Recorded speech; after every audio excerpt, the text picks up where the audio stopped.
see, mis on sinu suurim kingitus, mida sa saad maailmale anda. Ja need lapsepõlve haavad, need ei lahene mitte üheski teraapias ära. Need peavadki lahti jääma, sest kui need ära paraneksid, siis ei oleks enam mitte midagi, mis meenutaks sulle sinu teed ja sinu potentsiaali. Ta peabki natuke haiget tegema terve elu, sest siis sa püsid oma teel.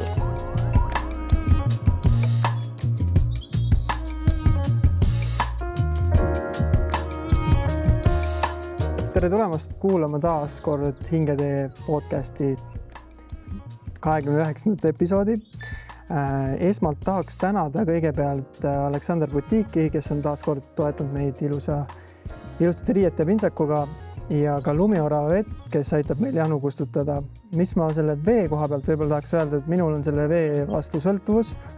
Ma ei tea, kas see on hea või halb, aga ma kuidagi tunnen, et see esiteks rahustab mu närvisüsteemi ja kuna ma käin palju trennis, siis aitab väga palju mul just selliste lihasvaludega paremini hakkama saada või kuidagi võtab keha rahulikumaks. Aga tänane saatekülaline on naine, kes on coach, naine, kes on koolitaja ja mina ei näe teda ainult coachi ja koolitajana. Minu jaoks on ta naine, kes on väga paljusid inimesi aidanud, toetanud nende teel ja aitanud leida rohkem usku nendes inimestes ja tuua välja rohkem seda potentsiaali, mis nendest tegelikult on. Et tere tulemast, Maria! Tere tulemast, Maria! Tead, Maria, võib-olla alustuseks ma hea meelega küsiks selle koha pealt, et kuidas su lapsepõlv välja nägi või kuidas see algus sinu elus oli? Kohe asja kallale. Ikka. Jah, see sõna potentsiaal, mis sa alguses ütlesid, selle juurde tuleme pärast tagasi, see on nii huvitav sõna, mis vajab sügavamat menetlemist. Aga igatahes lapsepõlv. Ema ja vanaemaga kasvasin. Mõlemad väga tugevad naised, targad naised. Isast ma sain teada, kes on mu isa. Esimest korda, kui ma olin 4-5 aastane äkki või? Et selle ümber oligi siuke huvitav segadus. Ma arvasin, et mu isa on keegi teine üldsegi, kes on mu sünnitunnistuse peal. Aga ma mäletan ise ennast 2 või 3 aastasena, et ma vaatasin seda meest kõrvalt ja mõtlesin, et see ei ole minu isa. Et ma nagu teadsin kuidagi intuitiivselt. Ja siis, kui mu ema ütles mulle, et tegelikult see on sinu isa, siis ma olin nii õnnelik. Mul ei olnud traumat, mul ei olnud mingit šokki või katastroofi. Ma olin nii õnnelik, sest see tundus kõik nii õige. Nii. Siis see selleks. 14 olin esimest korda, kui ma oma isaga kohtusin. Ta on türklane, siuke ehtne Türgi gängsta, aga ka väga tark mees ikkagi. Ja siis nii ma kasvasingi, et nägin oma ema ka töötamas inimestega. Kunagi küll pigem toitumise ja tervise valdkonnas, aga rahvusvaheliselt ja lavadel ja ma käisin igal pool kaasas, ma kasvasingi täiskasvanute maailmas. Kuulasin nende täiskasvanute muresid ja väljakutseid ja hirme ja kõike seda. Ja ma arvan, et sealt kuidagi sai alguse see huvi inimeste vastu ja mitte ainult huvi, vaid kirg inimeste uurimise vastu. Ja see inimestega töö ja inimeste aitamine ilmselt ongi nii loomulik minu jaoks olnud, sest ma olen selles kasvanud. Jah, issand jumal, lapsepõlvest on nii palju rääkida, et ma peangi nüüd mõtlema, mida veel. Mul ei ole kunagi olnud, sorry, nüüd segasin vahele sulle, et mul ei ole kunagi olnud sõpru. Nii ütlengi otse välja. Mul olidki alati need täiskasvanud ja minu ema sõbrad minu ümber. Et see täiskasvanute maailm, jah. Samas ma ei ütleks, et mul ei ole olnud lapsepõlve, sest ka see on minu jaoks loomulik, et ma nagu ei peagi olema saanud olla laps. Mul ei ole nagu vaja seda. Ma olen kogu aeg mina ise. Ma olen kogu aeg sama ehe. Kui vaja, siis ma olen laps, kui vaja, siis ma olen tõsine täiskasvanu, on ju. Et ma ei ole sellest nagu ka puudust tundnud kuidagi, et ma ei tea. Kuigi jah, mingil perioodil ma väga igatsesin sõpru ja ma olin valmis tegema ükskõik mida, et sõpru leida, aga üsna ruttu ma sain aru, et ei. Minu sõbrad on raamatud ja kõik see selline inimeseks olemise avastamine. Et sellepärast ma siia tulingi. mul ei olegi midagi muud vaja. Muidugi nüüd täna jah, on tekkinud minu ellu väga-väga toredad sõbrad, kellega me koos loome väga palju, et minu jaoks sõprus ei ole lihtsalt lobisemine või ajaveetmine, meelelahutus, vaid millegi koos loomine. Et ma ei oska teistmoodi sõber olla, kui mingeid projekte koos teha. Ja nii, lapsepõlv, muusika oli minu jaoks väga-väga oluline. Ise nõudsin, tahan klaverit õppida, õppisin, tunde harjutasin päevad läbi. Nõudsin, et tahan muusikakooli minna, muidu ma ei saa solfedžot. Et lihtsalt mingi klaveri õppimine ei piisanud mulle.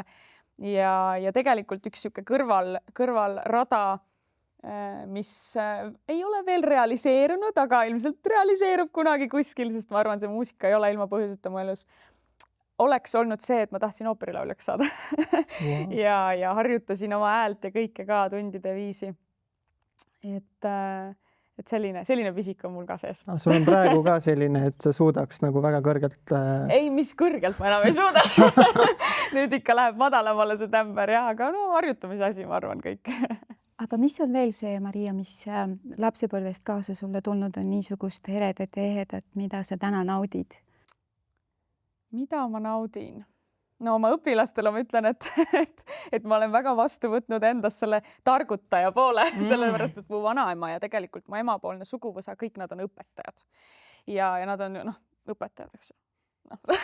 See räägib enda eest. Ja minu vanaema on jah selline hästi, talle meeldib õpetada ja targutada, aga ta on ka väga hooliv ja armastav selles suhtes. Aga temalt mul tuleb väga palju. Et ma arvan, et jah, sealt tuleb see õpetamise pisika sisse. Aga mida sa ütled, et sa kasvasid üles ema ja vanaemaga?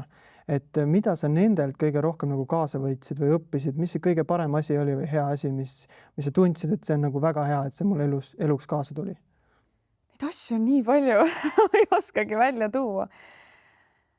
Ma mõtlen, oma emalt kindlasti... No ikkagi kõik see inimestega töö ja abivalmidus. Mu ema täna ka töötab inimestega. Kusjuures just enne mainisid närvisüsteemi reguleerimist, et tema valdkond on nagu see pool. Abivalmidus, jah. Ma ei oskagi nagu välja tuua seda. Üks asi küll, väga oluline. Mu ema korrutas mulle alati 2 asja. Kõik juhtub põhjusega. See on mul siiamaani. Ja teine asi, sa saad alati kõik, mis sa tahad. Et ta nagu süstis seda minusse väga, aga mitte selle mõttega, et ole üleolev ja ülbe, et kõik tuleb, on ju, iseenesest. Sest me oleme alati emaga pidanud hästi palju tööd tegema, et meil läheks hästi ja et me saaksime seda, mida me tahame ja et meil oleks ka raha, et meil ei ole see kõik, mis meil on, meil ei ole kergelt kätte tulnud, pigem vastupidi. On väga raske olnud, aga kuigi on olnud raske, me ei ole kunagi tundnud puudust. Et see on hästi huvitav ja nendest raskustest nagu koos läbi minemine ongi seda õpetanud, et ma saan alati kõik, mis ma tahan ja kõik juhtub põhjusega. Ja see on nagu täie veendumusega, see on minusse sisse kodeeritud, et see on hästi suur kingitus, mida lapsele anda üldse saab.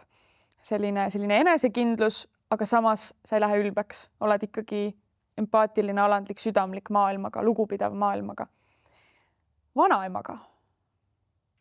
Vanaemalt ma olen saanud kaasa ettevaatlikkuse ja kontrollivajaduse ja sellise ülehoolitsemise võib-olla ka.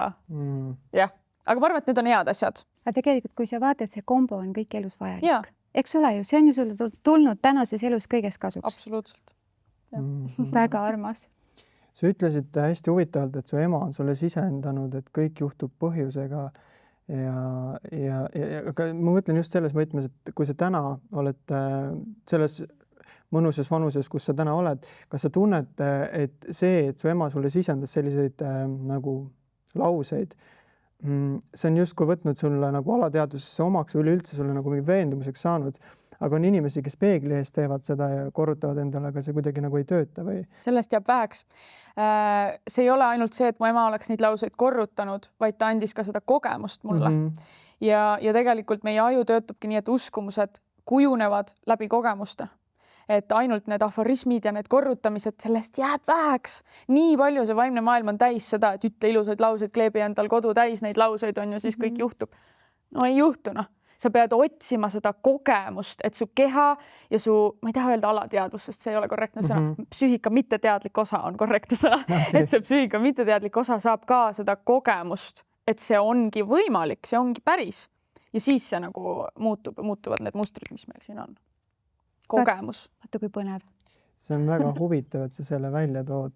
Mul vend käis just palil ja ta rääkis ka, et läkski sinna nagu justkui mingit ka enda elus mingit muutust otsima, mingitest asjadest lahti laskma ja täpselt seesama, tal näiteks lihtsalt, ma ei tea, kas ma võin seda lugu jagada, aga ma jagan, ma arvan, ta ei pane pahaks. Tema ei uskunud kunagi, et ta nagu võiks boksitrennis käia niimoodi, et ta jalad üldse tõuseksid nagu kõrgele või midagi, kuigi ta on mingi 185-189 sentimeetrit pikk.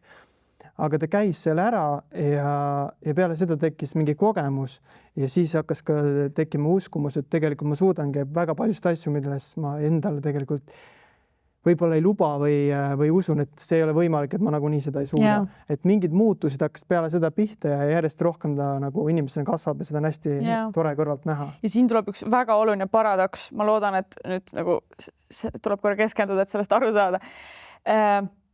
Selleks, et luua muutust, on meil vaja teha midagi, millesse me alguses ei usu, et hakata sellesse uskuma.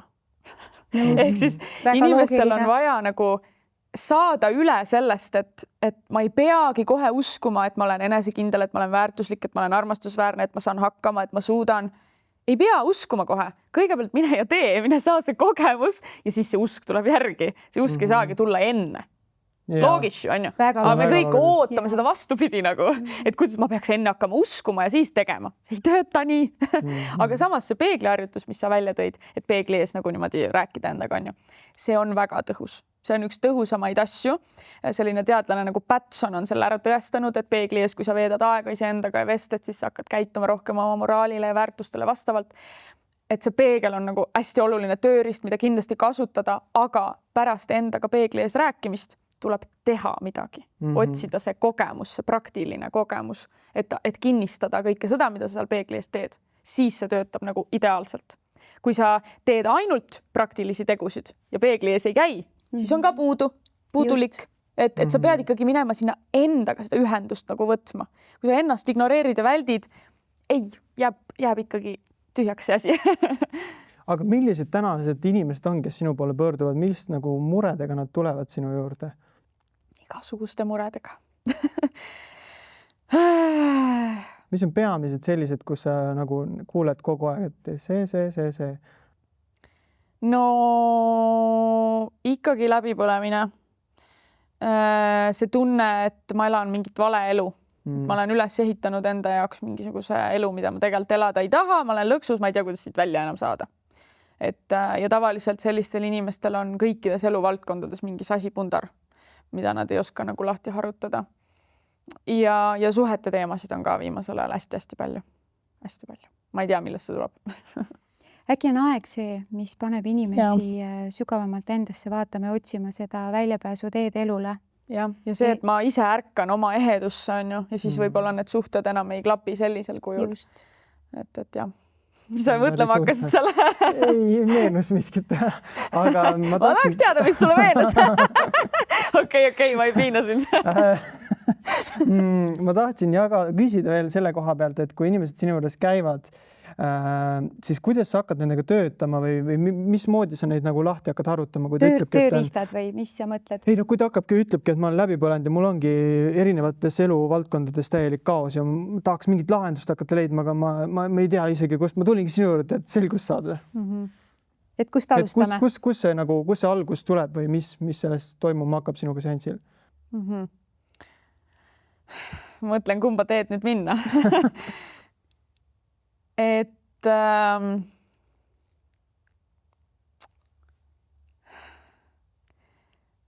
Sest kui ma hakkan seda nagu selgitama niimoodi kaudses vaates, siis võib-olla see jääb segaseks. No, ikka hakkan neid tavalisi küsimusi esitama, et räägi mulle oma elust ja mis sind ikka täpsemalt häirib, on ju. Aga võib-olla teeks põnevamalt. Äkki ühel teist on praegu elus mõni segane olukord üleval? Küsin paar küsimust, vaatame, kuhu jõuame. Kui te tahate, kui see tundub teile mugav. Nii armas. Kuidas me teeme, Evelin, kas sina või mina astud nende tuleriidale? Kumb tuleriidale või? Või nagu süte peale? No ma võin astuda. Mulle tegelikult tundub, et sinul on rohkem asju õhus praegu. Kusjuures jaa, teemegi ausamal. Sorry. Miks ema peab letti minema? Mina ju loen teid ka siin praegu, on ju. Võib küll. Nii, aga absoluutselt. Ole nüüd aus. Kapist välja. Tere, hommikust päeva. Vabandust. Ma olen kuskil vales saates. Saade kapist välja. Okei. See oleks päris hea teraapia saade tegelikult. Kapist välja. Vabandust. Okei, aitab. Jah, tuleme tagasi.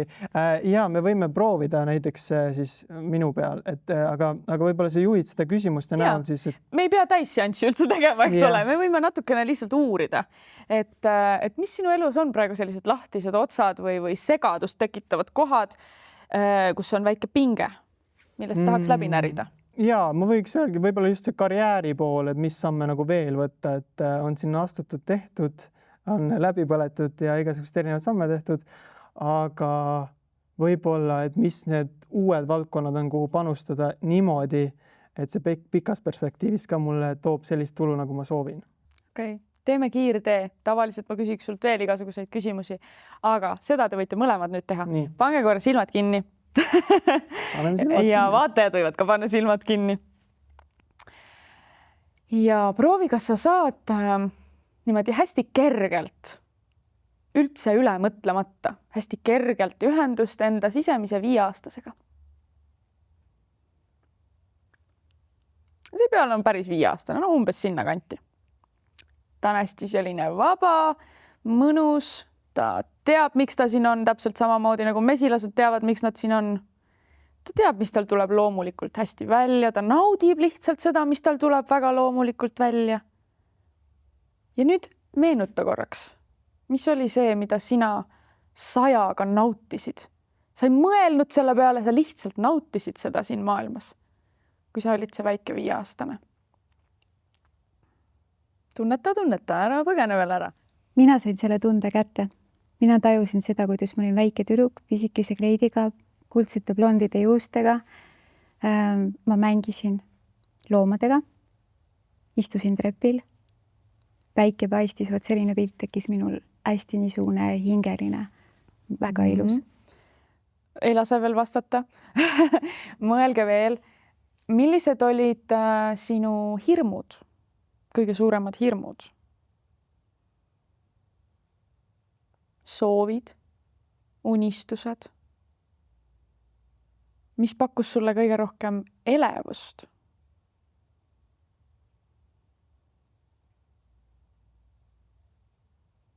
Ja võib-olla ka, mille pärast sa muret tundsid? No nüüd võib vastata. Nüüd vastata. Vasta. Võib-olla see taustalugu ka jagada. Minu jaoks oli see, mida ma tundsin või mis olid sellised hirmukohad, üksinduse tunne või hirmutunne, mille pärast, sellepärast, et me elasime mingi osa aja oma vanaema juures. Äkki ka 4-5-aastaselt kindlasti olime juba seal. Ja siis need päevad või nagu seda päeva mäletad eredalt, kui su ema sõidab autoga minema ja sina jääd üksi sinna vaata. Ja need on need tunded, mis ma olen teraapiates asjades käinud, tegelenud nendega ja ma võin nendest asjadest rääkida ja mul ei ole kunagi, mul on väga hea ema ja ma olen üliõnnelik, et mul on selline ema ja on lihtsalt kohad, kus vaata, üks asi on see laps, kes see väike laps on, aga teine asi on see täiskasvanud pool, et kui sa tahad oma lastele midagi võimaldada, siis paratamatult ei saa istuda diivani peale ainult lastega tegeleda, sul on vaja ka raha teenida. Ja eriti, kui sa oled üksikvanem. Absoluutselt. No sul sarnane lugu siis nagu minul, vaata. Minu ema oli ka üksi ja ma olin ka vanaemaga väga sarnane ja mul on ka emaga ülihea side. Nii et äge. Aga kommenteerin nüüd, et kui sul tuli üles see üksinduse tunne jällegi ülisarnane. Ma olen endalt küsinud nii palju, mis on minu miks, minu suur miks ma üldse seda kõike teen. Ja see on sellepärast, et ma ei taha, et mitte keegi peaks tundma ennast üksi. Meil on maailmas väga palju üksindust. Ja miks ma sinna lapsepõlve nüüd teid praegu viisin, on sellepärast, et seal on see potentsiaal. See, mis on sinu suurim kingitus, mida sa saad maailmale anda. Ja need lapsepõlve haavad, need ei lahene mitte üheski teraapias ära. Okay. Need peavadki lahti jääma, sest kui need ära paraneksid, siis ei oleks enam mitte midagi, mis meenutaks sulle sinu teed ja sinu potentsiaali. Ta peabki natuke haiget tegema terve elu, sest siis sa püsid oma teel. Väga targad sõnad. Väga Ma olen huvitav. 100% sinuga nõus selle lähenemisele, see nii on. Pole varem kuulnud sellist lähenemist, sest ju väga palju suunataksegi just teraapiasse igale poole. On ju. Ei, teraapias on vaja käia. Aga seal sa mõistad ennast, hakkad mõistma.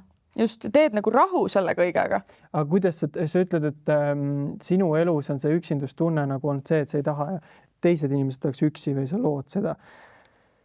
Ja see on huvitav, on ju, aga kas seal on nagu ka erinevad veel variatsioone, et okei, üksinduse puhul, kas seal on võimalik teha ka mingit muud viisi? Ma mõtlen, et mitte just, et olla kõigi jaoks olemas ja et luua seda kogukonnatunnet, vaid midagi muud. Ma küsiks sult nüüd vastu, et kuidas sina seda taipamist saaksid oma karjääris ära kasutada? See on huvitav selles mõttes, et ma olen huvitav, et meil on sellised sarnasused sinuga ja mis ma tahtsin nagu välja tuua on see, et me oleme hästi palju mõelnud selle kogukonna peale, kogukonna ehitamise peale, et luuagi mõnus selline kogukond, kus inimesed tunneksidki ennast rohkem koos ja saaks otseselt tegeleda inimeste murede ja probleemidega, mitte veebi teel, vaid just koha peal olles inimestega näost näkku. Aga lihtsalt see ongi see hästi huvitav, et nende küsimuste abil ikkagi tuleb väga palju esile ja tuleb välja. Et sa pead ilmselt natuke veel uurima neid nüansse, mis sinu sees oli. Mida sa täpsemalt kartsid selle üksinduse juures? Mida sa vajasid? Millest sa puudust tundsid ja võt sealt tulevad need nüansid, kuidas sina saad seda üksinduse teemat kasutada ära oma teekonnal. Et seal võib olla näiteks see, et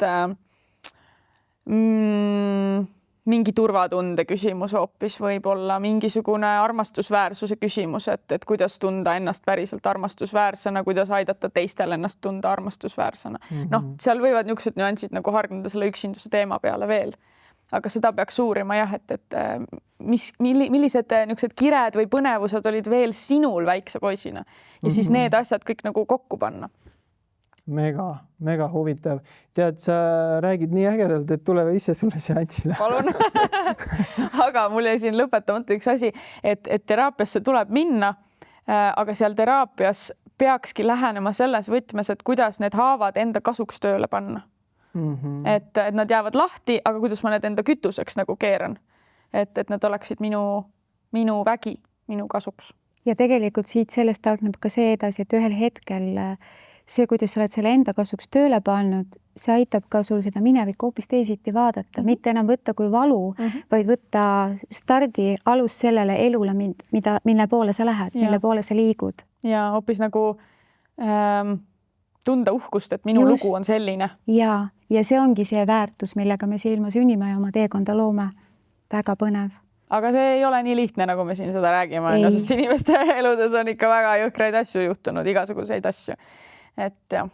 Mis on kõige keerulisem kokkupuude sul olnud inimestega? Mis on see kõige valulisem punkt, mida on tulnud lahendada? On see võtnud kaua aega? On igasuguseid jõhkraid lugusid, sest ma olen ju ka kriisiabis õppinud ja töötanud, on ju. Aga ka siis minu vastuvõtul on jõudnud igasuguseid mõrvadega seotud asju, vägistamistega seotud asju, niisugused hästi nagu dark, tumedaid asju. Aga ma ei ütleks, et üks lugu on raskem kui teine, sest lugu või see valu on ikka valu. Igaühe valu on ikka täpselt sama valus tema jaoks. Pigem on võib-olla küsimus selles, et milliseid toimetulekuoskuseid lapsepõlves on see inimene omandanud. Kui ta neid väga ei ole omandanud, siis peab hakkama neid nullist ehitama ja siis see lihtsalt võtab natukene kauem aega. Ja on võib-olla siuke mahukam. Aga kui inimene on siiski mingite eeskujude najal juba natukene ennast tugevamaks saanud, üles ehitanud, siis on kergem nendest asjadest välja tulla. Kui palju sa, Maria, ise selle töö keskel tunnetades seda, mida inimesed läbi on elanud. Palju sa endasse võtad? On sul mingid tehnikad, kuidas sa ennast ka aitad? Sest pikad tööpäevad, inimeste valukogemused mingis mõttes ju vibreerib ikkagi meie ümber ka. Seda ma räägin hästi palju oma õpilastega ka, et kuidas seda siis nagu teha, et ei võtaks endasse ja hästi palju räägitakse ju ka sellest kaastunde väsimusest, et ei jõua enam empaatiline olla, ei jõua enam tunda koos selle inimesega ja nii edasi. Aga ma ütlen ausalt, et mul ei ole sellega kunagi varem probleemi, mul ei olegi sellega kunagi olnud probleemi, sest ma usaldan inimesi, et igal ühel on oma õppetunnid, oma kogemused, see peabki kõik täpselt nii olema, kõik juhtub põhjusega ja kuna ma usaldan, siis miks ma peaksin seda vastutust enda peale võtma? Igaühe vastutus on tema vastutus. Ma võin ikka hoolida, olla kaastundlik, tunda koos temaga, aga tal ei ole sellest abi, kui mina võtan tema paska enda peale. Et see kuidagi on nii loomulik, et ma lihtsalt ei võtagi seda endasse. Sellel hetkel, kui ma olen inimesega samas ruumis, siis ma muidugi nagu tunnen koos temaga ja töötan seda läbi, aga pärast mul siis läheb meelest ära, millest me rääkisime, et ma peangi enne järgmist seanssi võtma oma materjalid uuesti vaatama, nii, okei, siis tuleb meelde, et ma tõesti ei jäta seda üldse endale külge. See on imeline tehnika jääda ise ellu selle töö ees, mida sa teed, sest tegelikult see töö on üsnagi raske. Kohalolu selles peab olema kõiges su töö ja meeled ja avatus ja inimestega.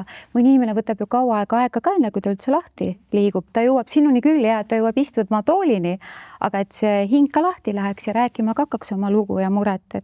Aga usaldus aitab ja miks juhtub see, et terapeudid ja heaoluspetsialistid võtavad endasse? Miks see üldse juhtub? On sellepärast, ma eeldan, arvan, usun, tunnen, et on mingisugune ebatervislik motiiv inimesi aidata. Nagu natukene liiga tugev tung inimesi aidata, mis ei ole selline puhas ja vaba. Võib-olla see tuleb lapsepõlvest, et ma pean armastust välja teenima.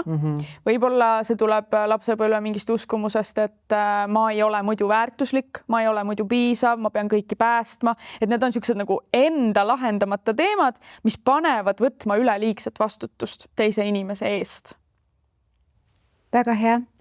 Mis aitab selliste probleemide puhul, kui me niimoodi käitume? Mitte jätta lahendamata. Ja küsida endalt hästi ausalt, et miks ma inimestega töötan, miks ma seda päriselt tahan. Ja ei ole olemas sellist asja, et ma lihtsalt tahan, ma lihtsalt hoolin inimestest. Seda ei ole olemas. Alati on kuskil mingi oma egoline soov, miks ma tahan inimestega töötada. Ja ma võin väga vabalt jagada, mis minu egoline soov on. Sest kui ma seda aksepteerin, siis see mind ei juhi. Siis ma saan olla sellest vaba. Sellepärast on nagu just see hästi oluline, selle ära tunnistamine.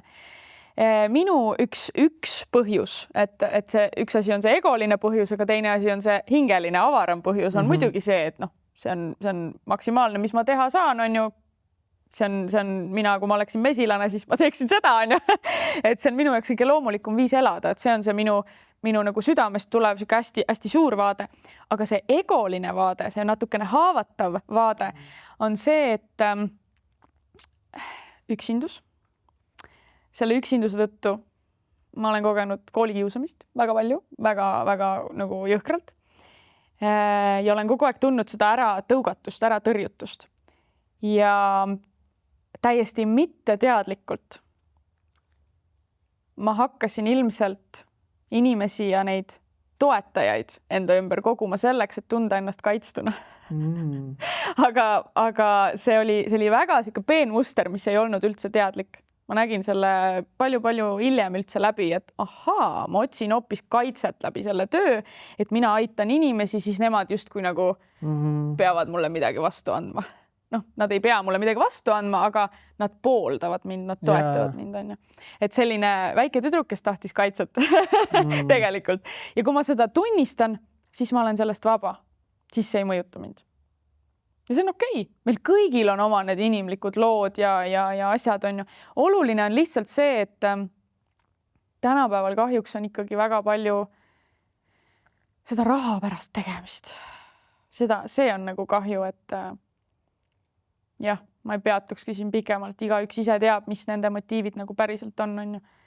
et miks ma seda kõike ikkagi päriselt teen. Ausalt, iseendale ära tunnistada, seda ei pea teistele tunnistama. Kui sa endale juba ära tunnistad, on hästi. Aga kas sul on täna mingid professionaale ka, nagu, kelle juurde sa ise saadad, kui sa tunned, et see jääb sinu nagu ampluaast välja? No, oma elukaaslase juurde. Mehi ma saadan oma elukaaslase Raido juurde, kindlasti. Kusjuures meil vaatajatele ongi öelda, et Marial on tohutult äge kaaslane.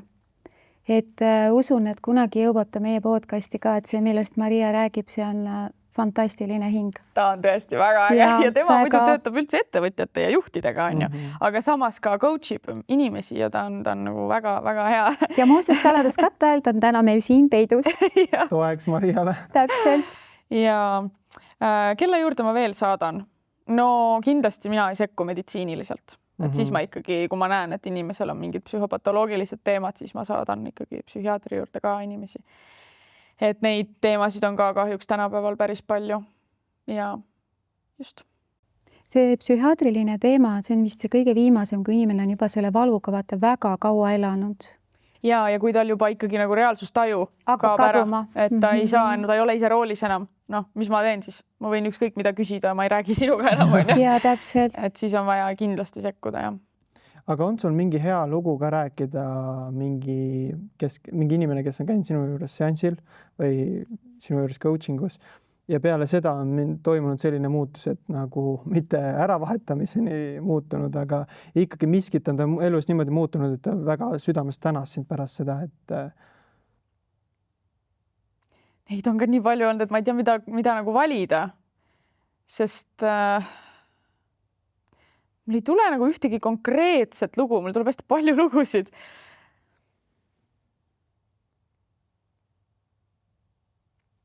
No ma ikkagi räägin niimoodi üldisemalt, et viimasel ajal käib päris palju ka mehi. Et oli perioode, kus ainult naised käisidki, mõni üksik mees nagu sattus.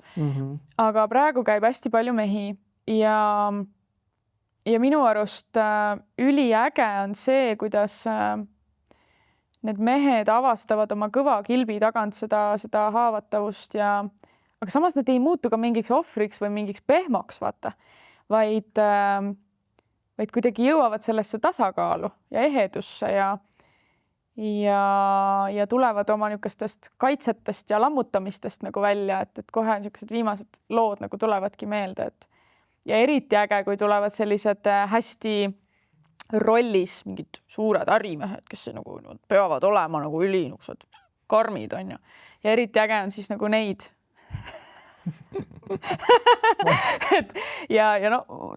Nendega ma töötan hoopis teistmoodi, nendega ma teen hästi palju nalja ja niimoodi, sest nendega ei saa mingit tiipjuttu vaata kohe ajada.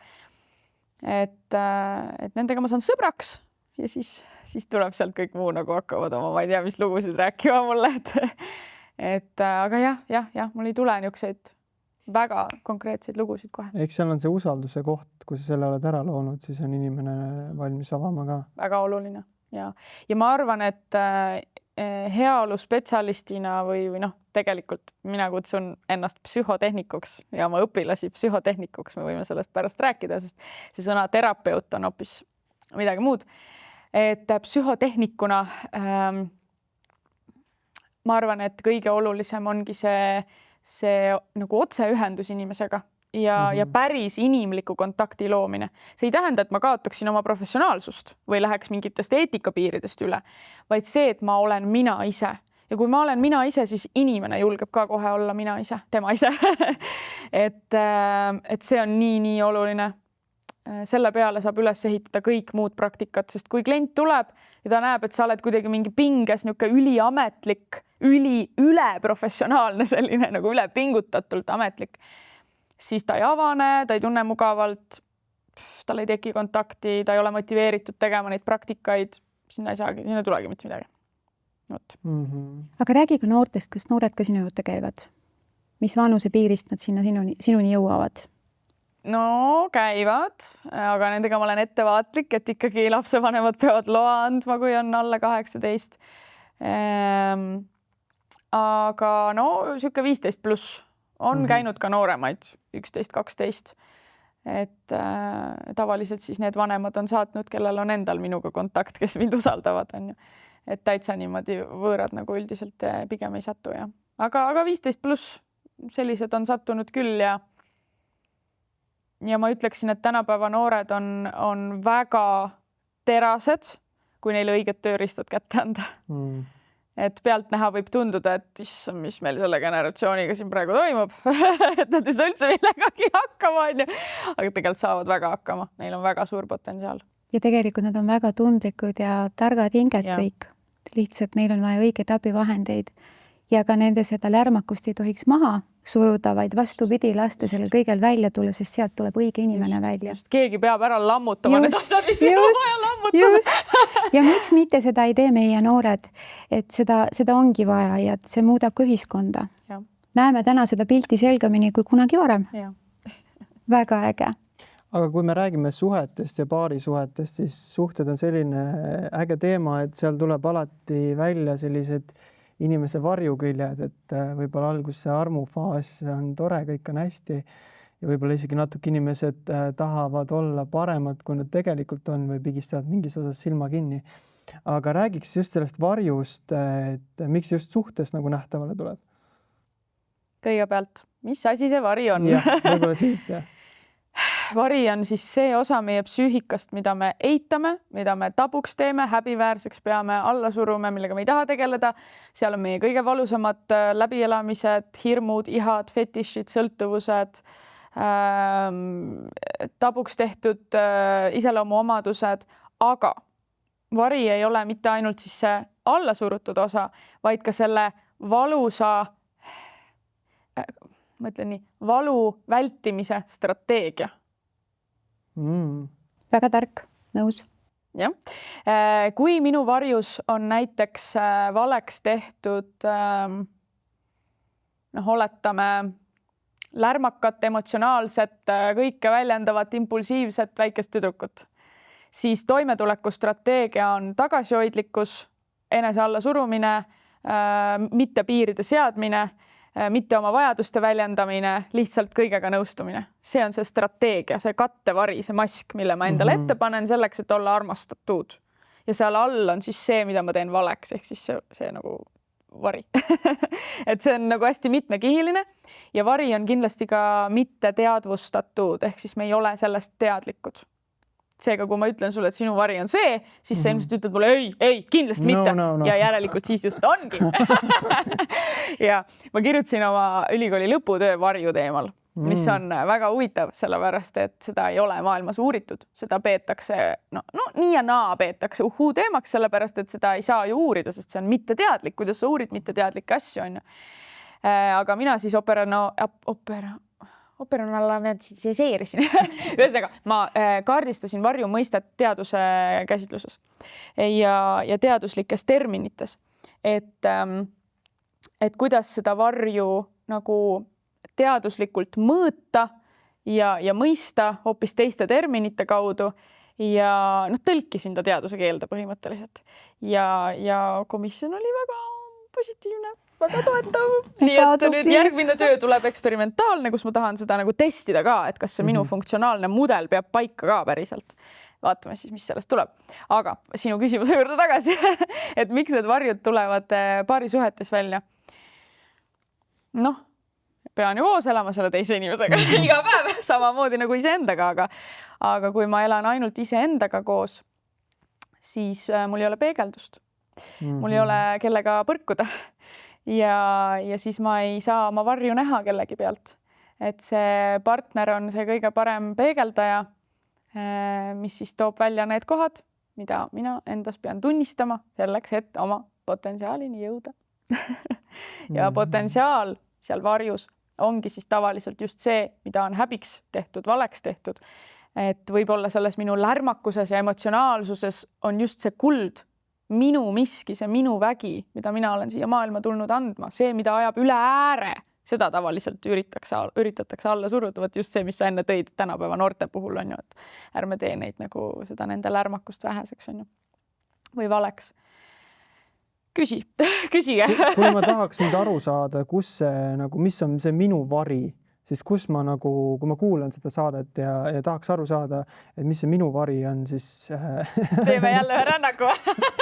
et ikkagi läbi rännaku meetodi. Ei, ikka küsimuste läbi saab seda ka teha ja kui ma varjutööd õpetan, siis me teeme ka igasuguseid huvitavaid selliseid provokatiivseid harjutusi natukene ka, et ikkagi närvi ajada ja oleme isegi löömise harjutusi teinud. No päris niisugused hulle asju. Nii hulluks on samas ma tahan öelda inimestele, et rahunege maha, te võite minu juurde tulla. et neid niisuguseid ekstreemsemaid asju me teeme inimestega, kes ise tahavad ekstreemsemaid asju, et ikkagi me teeme leebeid asju ka. Ja varjuga saab väga rahulikult ka tööd teha. Nii, aga kuidas oma varju siis uurida? No kõige niisugune lihtsam koht on see, et võta ühiskonnast endaga sama vana, samast soost inimene ja mõtle, mis sind tema juures kõige rohkem ärritab. Mõelge korra. Mina tean küll, eile ma juba vaatasin sellisele olukorral otsa enda ealistele ja siis tekkisid aga ma pigem jätaks enda teada. No just! Ma pigem jätaks enda teada. Oleks väga karm.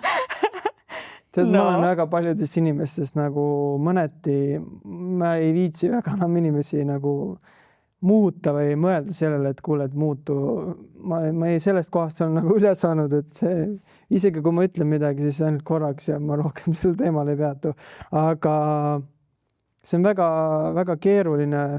Eks ikka mingid trigerdavad. Ma arvan, kõige rohkem mind liikluses trigerdavad inimesed, kes on aeglased. Okay. Mulle meeldivad inimesed, kes saavad asjadest kiiresti aru ja mõistavad asju kiiresti, aga ma tean, et see on üks koht, et kõik inimesed ei pea olema sama kiired ja kõik inimesed ei pea mõistma elu nii, nagu mina mõistan. Kui sa ütlesid, et sind on varem ärritanud need inimesed, kes ei taha nagu muutuda ja areneda, aga et sellest sa oled juba üle saanud, et siis see sinu vari seal taga võiks olla see, et milliste enda arengukohtade osas mina olen ignorantne, mida ma endale ei taha tunnistada, kus mina tegelikult peaksin arenema, aga ma ei taha seda endale tunnistada. Valus küsimus, kas võib nutta? Ja, et just see enda seest nagu vastutuse võtmine. Mul oli üks hästi huvitav näide, üks mees ütles mulle, tahtis mind testida. Ühe grupi sees niimoodi, tema järsku tõstab käe, ütleb, et aga mis on minu vari siis, kui mind ärritavad kassid? Siis ma hakkasin, okei. Mis sind nende kasside juures ärritab ikkagi täpsemalt? No see, et need võõrad kassid tulevad minu õuele. Nii, mis sind selle juures ärritab täpsemalt? No see, et nende omanikud ei võta nende eest vastutust. Ehk siis hoopis vastutuse teemani jõudsime välja läbi kasside. Ja siis ma vaatasin kohe, et mis on need teemad sinu elus, kus sa ei taha võtta vastutust? Ja muidugi saab minna sügavamale ka, et mis seal lapsepõlves selle vastutuse teemaga nagu võis juhtuda. Hästi huvitav, et vaata esimeste küsimustega see ei pruugigi üldse välja tulla, vaid sa pead seda sibulat hakkama koorima. Mis ikka täpsemalt ärritab. Selles mõttes on väga huvitav. Aga just ongi ka see teema väga sügav, et kui paljud inimesed eitavad seda, mida nad peaksid jaatama, mis tegelikult neile selle probleemi ongi tekitanud, eks? Jah. Et see on väga huvitav, et nii nagu ma, Maria, kuulan sind, kõik see sinu teraapiline pool, kuidas sa aitad või kuidas sa suunad inimesed, tegelikult see on nii lihtne.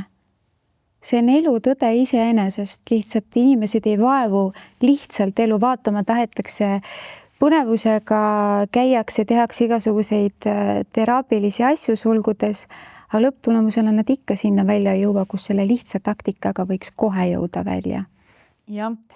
Sest välditakse endalt oluliste küsimuste küsimist. Jah, need on kumba, kas on kuidagi piinlik, ebamugav või tahetaksegi see elevant sinna vaiba alla lükata ja lasta siis sinna jääb, eks. Sellepärast ma ütlengi, et see varjutöö on üks kõige tähtsamaid töid, mida inimene peab oma elus tegema. Muidu lihtsalt elu ühel hetkel annab jalaga, et tee palun seda tööd.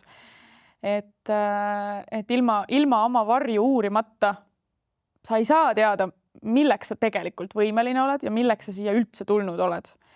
Ja ei saa lahti ka enda mingitest tüütutest mustritest ja harjumustest ja sisekonfliktidest, mis võib-olla tagasi hoiavad.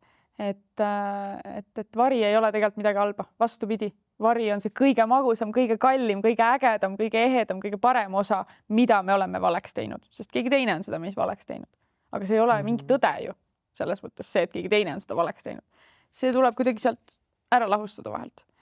et jah, see on oluline. Ja teine asi, miks ma arvan, et inimesed jäävad sellisesse lõputusse kaevamisse kinni, on see, et teraapia fookus on tegelikult minevikul. Coachingu fookus on tulevikul. Need kaks oleks vaja kokku panna ja leida õige tasakaal, et mitte jääda ühte või teisesse kinni. Ja täpselt piisavalt palju sealt minevikust võtta ja piisavalt palju fookus tulevikule ja siis tegutseda olevikus. Et jah. Aga väga palju kasutatakse seda coachingut, hästi palju juhtide seas kindlasti. Olen ise käinud, olen ise õppinud coachiks, aga mida ma tahan välja tuua tänases moodsas maailmas on meil AI ja väga paljud noored kasutavad ja isegi täiskasvanud inimesed kasutavad seda ja kasutavad ka teraapia meetodil. Nii hea, et sa selle praegu välja tood, räägi edasi. Et kuidas sellest nagu aru saada ja mõista seda, et kas sealt päriselt tasuks seda kuulata, uskuda või pigem peaks ikkagi minema professionaali juurde? Ma olen paha inimene, kes peab selle välja ütlema. Sest tänapäeval on ka natuke nagu polaarsused on ju, et mõned nagu hästi toetavad seda AI-d, mõned ütlevad, ei, see on saatanast, ärge kasutage on ju. Et mina olen kuskil seal vahepeal, aga ma kaldun sinna poole, et seal on väga suured ohud, väga suured psühholoogilised ohud, mitmed ohud. Ma olen pikka aega tahtnud teha sellist webinari, AI, psühholoogilised ohud, ma ei ole jõudnud sellest rääkida veel, ma ei ole jõudnud seda teha.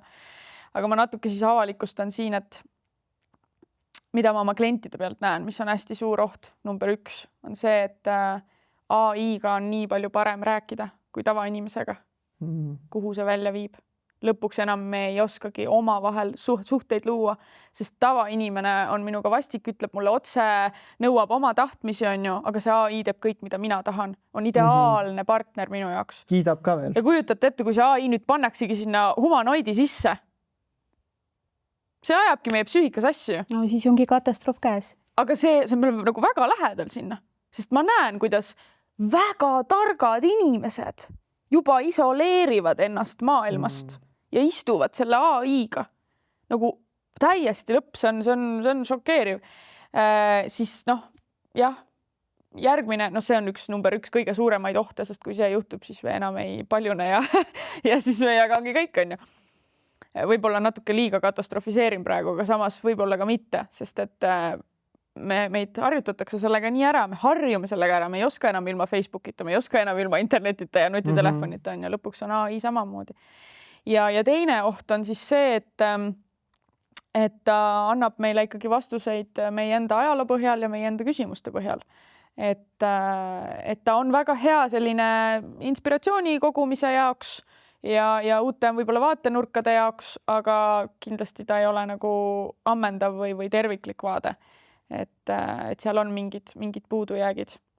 Aga psühholoogiliselt jah, siis on mul kliente, kes on suitsidaalsed AI pärast. Mitte AI pärast, vaid AI pärast ka, jah, sest et kuna sa nagu selle AI-ga nii lähedaseks saad, siis sa jääd nii üksi lõpuks, just noored inimesed. Nad jäävad nagu nii üksi, et nad ei usalda enam inimesi, inimlikku kontakti ja siis hakkavad pidama vestluseid, et kuidas ennast valutult ära tappa nagu.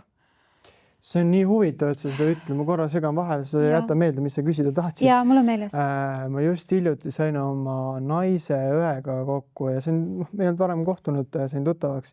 Ja saad aru, sa tunned, kuidas noor, äkki ta 19-18-aastane tüdruk, ta kardab inimlikku kontakti. Sa sirutad talle käe, aga ta tõmbub kohe endasse või läheb, astub sammu tagasi. Et täiesti tavaline inimene seisab su ees, annab sulle käe, aga sa juba kardad, et noor inimene. Ja siis ma mõtlen, et nagu et kus see nagu tuleb või kuidas me oleme sinna sellisesse kohta nagu jõudnud, et see täiesti tavalist inimest kardad. Ei ole veel mingid näomaalinguid asju ka, et peaks hirmu tundma. Aga sellises kohas oleme. See on kurb.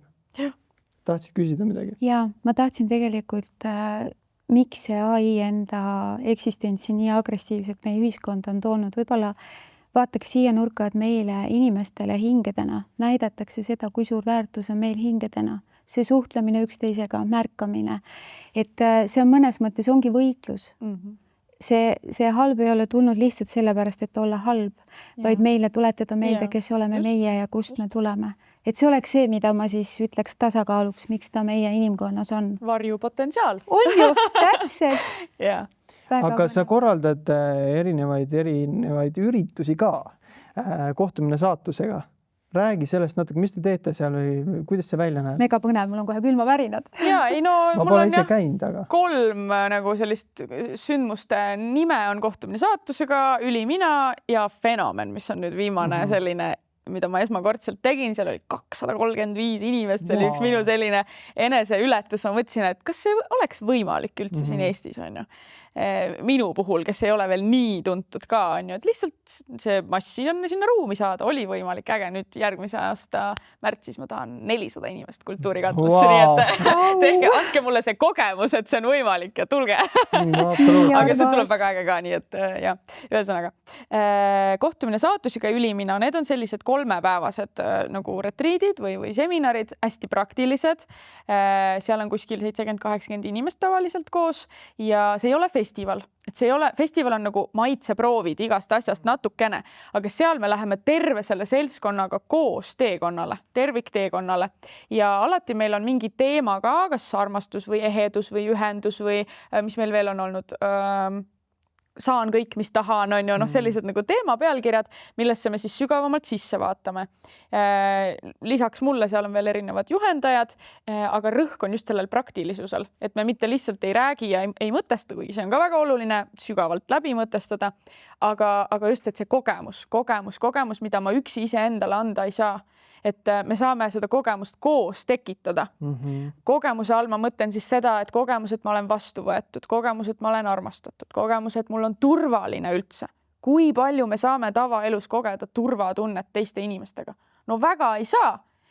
Et me peame otsima seda keskkonda, seda gruppi, seda inimlikku kontakti, et saada neid kogemusi. Muidugi see on hirmus, üksinda tulla võõrasse seltskonda, on ju.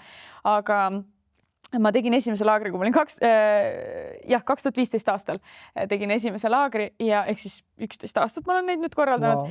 Ja iga kord inimesed ütlevad laagris, et juba esimese 2 tunniga on selline tunne, et nagu perekond, kõike võin teha, võin paljaks ka võtta, midagi ei karda, vaata. Okei, see ei ole tantralaager, igaks juhuks ütlen paljaks, oleme paar korda võtnud, aga selle pärast, et oma hirme ületada ja oma keha vastu võtta, aga me iga kord ei võta laagris paljaks, ärge muretsege. Et me teeme seal tõesti igasuguseid asju, aga peamiselt nagu sellist eneseületust, et ennast proovile panna, et mustreid üle kirjutada. Sest kui me ennast proovile ei pane, siis ei teki psüühikas seda värskust ja seda valmisolekut piire avardada. Et on vaja natuke sellist hirmumomenti ka ikkagi. Jah. No hirmumomenti siis selle mõttega, et ennast ületada. Ja. Mega lahe. See on väga mõnus tunne, kui sa teed asju, mis on hirmsad võib-olla natuke, aga sa oled sellest läbi tulnud ja sellest hoolimata teed neid asju ja pärast on sul väga uhke tunne iseenda osas. Just.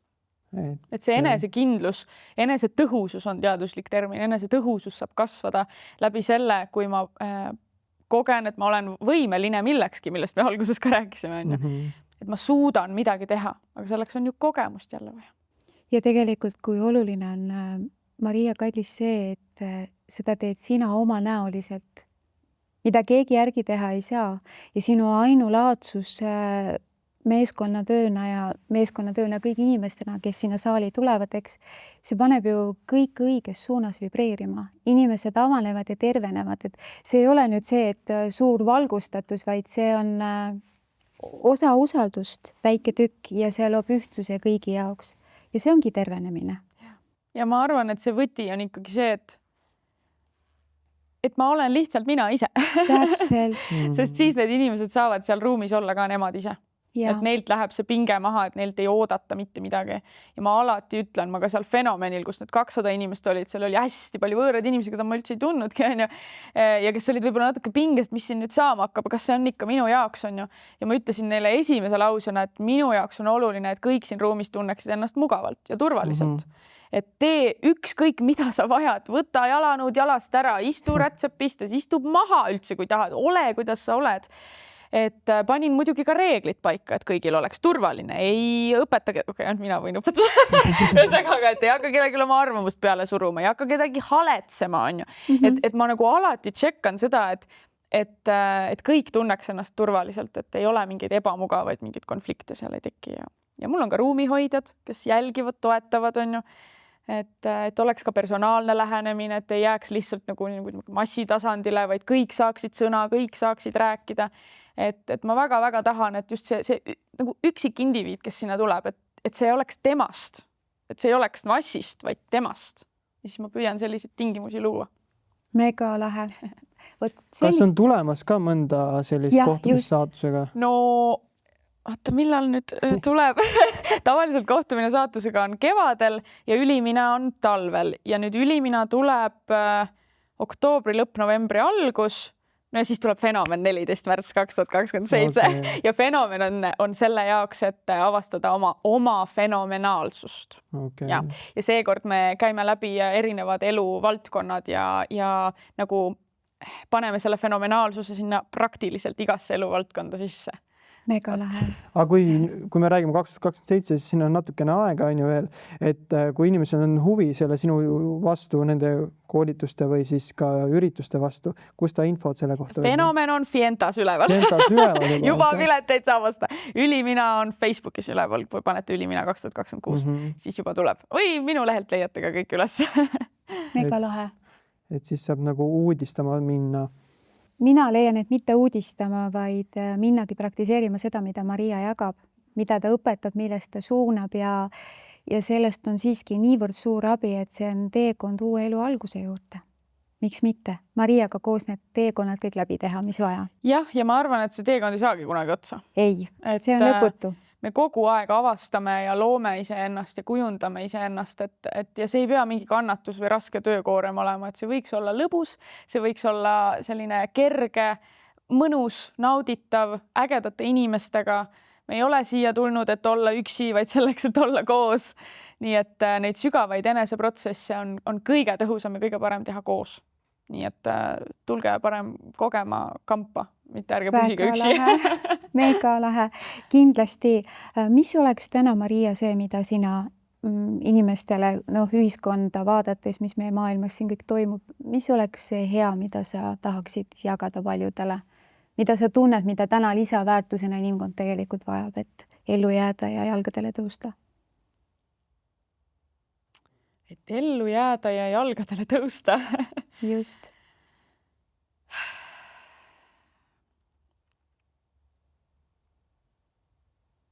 Peaks need oma põhisõnumid nagu alati ette valmistama, aga nii ei saa, sellepärast, et see tegelikult sünnib siin hetkes.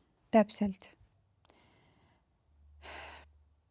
No esimesed märksõnad, mis kohe pähe tulevad, millest me oleme nii palju siin tegelikult juba ka rääkinud, on ühendus ja vastutus. Et vastutuse võtmine, sellest räägitakse hästi palju enesearengumaailmas, aga seda mõistetakse minu arust valesti. Et vastutuse võtmine ei tähenda see, et mina vastutan ainult iseenda eest. Hästi palju seda korrutatakse, on ju. Et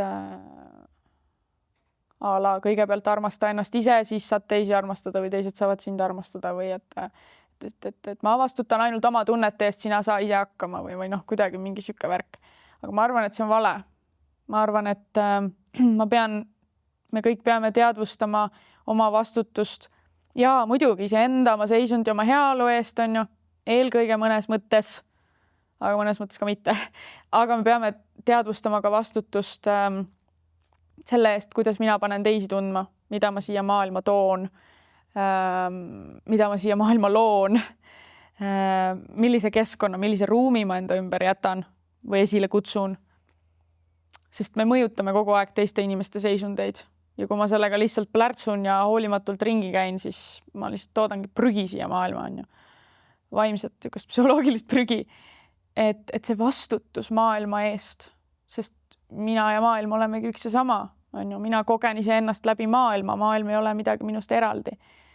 Sama on ka see, et ma ei pea kõigepealt ise ennast õppima armastama selleks, et armastada.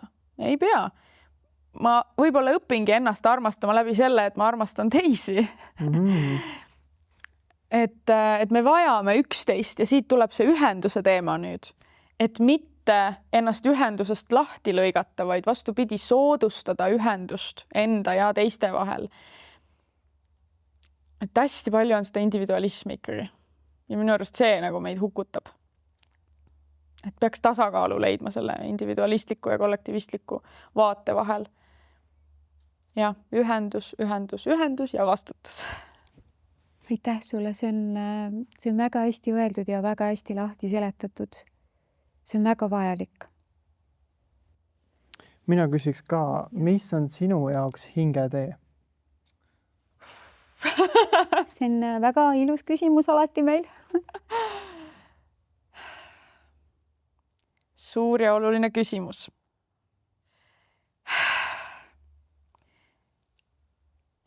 Ja mina armastan ka väga niimoodi mõtestada neid termineid lahti, see on väga-väga oluline. Ja tegelikult ma arvan, et iga inimene peaks kõik sellised eluolulised terminid ise enda jaoks välja mõtlema, mitte otsima neid definitsioone kelleltki teiselt, vaid et mida see minu jaoks tähendab. Sest sellest kujunebki hingetee. Väga õige. On ju, aga hingetee, et mu mõtted viivad ikkagi selle autentsuse juurde, aga mida see ikkagi siis päriselt tähendab, et ma arvan, et me hingedena, ükskõik mis see hing siis on, oleme tulnud siia ennast järjepidevalt taas leidma ja taas looma ja avastama järjepidevalt, milleks ma veel võimeline olen. Ja see hingetee sellepärast nagu sisaldabki seda, et ma peangi ära unustama korraks, kes ma olen, et seda uuesti jälle leida ja iga kord, kui ma jälle uuesti leian, siis ma avastan mingeid uusi nüansse, et see on niisugune nagu lõputu enese avastamine ja rõõm sellest avastamisest. Ja mulle hästi meeldis, te kindlasti olete lugenud Jutuajamised Jumalaga raamatut. Ja mina olen. Mina ei ole. Loe.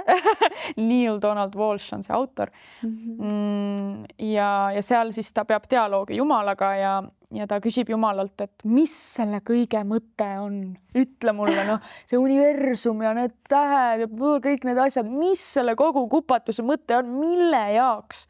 Ja siis Jumal ütleb, et sest midagi targemat ei ole lihtsalt teha.